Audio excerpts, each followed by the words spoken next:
Hello అందరికీ welcome to me Lakshmi ముచ్చట్లు. ఈ బాక్సెస్ అన్నీ ఈరోజు సండే కదా, తారక్ స్పెషల్ అనమాట. హాస్టల్కి వెళ్తున్నాము. తారక్ కోసం కొన్ని ప్రిపేర్ చేశాను. అవేంటో చూద్దాం, వచ్చాయండి. ఇవి వచ్చి నేతి కొబ్బరి లడ్డూలు.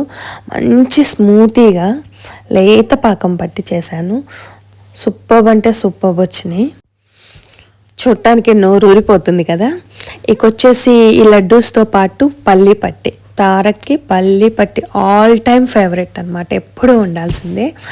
వీటితో పాటు ఈరోజు చక్కగా లంచ్ తీసుకొని వెళ్దాం అనుకుంటున్నాను. దానికోసం పాలక్ చికెన్ ఫ్రై ప్రిపేర్ చేస్తున్నాను. నేను ఎప్పుడు చికెన్ ఫ్రైని ఆకుకూరలతో చేస్తాను. పాలక్ కానీ, మునగాకు కానీ, పొన్నగంటాకు కానీ. చాలా అంటే చాలా tasty and healthy.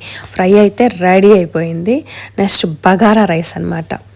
Bagara rice అయితే నేను ఫస్ట్ టైం చేశాను, కానీ భలే పర్ఫెక్ట్గా వచ్చింది. మెతుకు ఎక్కువ ఉడకకుండా తక్కువ ఉడకకుండా పర్ఫెక్ట్ రేషియో అనమాట. సూపర్ ఉంది. తారకైతే బాక్స్ పెట్టేసేసాను. నాకు కూడా బాగా వేడిగా పొగలు కక్కుతుంది అనమాట. టేస్ట్ చూడాలనిపించింది. సో నేను చికెన్ ఫ్రై ఎప్పుడు చాలా బాగా చేస్తాను నేను, కానీ బగారా రైస్ ఫస్ట్ టైం నిజంగా చాలా అంటే చాలా బాగా కుదిరింది. నేను ఎక్కువ ఈ బిర్యానీస్ టైప్ చెయ్యను, పులిహార బ్యాచ్ అనమాట. ఎక్కువ పులిహారలు కలుపుతుంటాను. ఫస్ట్ టైము అయినా కూడా పర్ఫెక్ట్గా వచ్చింది. బిడ్డలు హాస్టల్స్లో ఉన్నారంటే మన ప్రాణం అంతా వాళ్ళ మీదే ఉంటుంది కదా. ఈ పల్లి పట్టి కూడా చక్కగా ఇలా బ్రేక్ చేసేసుకొని బాక్స్లో పెట్టేసుకున్నాం. అలాగే